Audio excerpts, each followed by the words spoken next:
In this video, I'm going to show you how you can watch YouTube on an old TV, even if it doesn't have smart capabilities.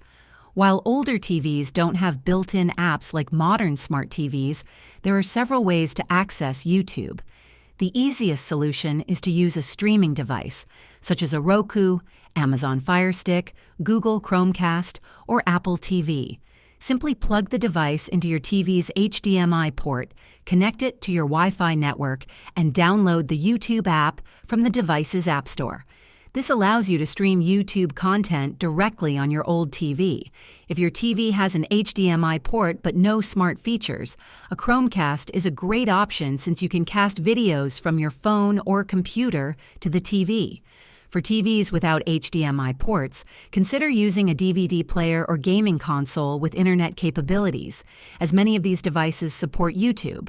Another option is to connect a laptop or smartphone to your TV using an AV cable or VGA HDMI adapter, depending on your TV's input options. Once connected, open YouTube on your device, and the content will display on the TV screen. With these methods, you can enjoy YouTube on almost any old TV, and that's all there is to it. If this video helped you learn how to watch YouTube on an old TV, please give it a thumbs up and subscribe to the channel for more helpful tutorials. Thanks for watching.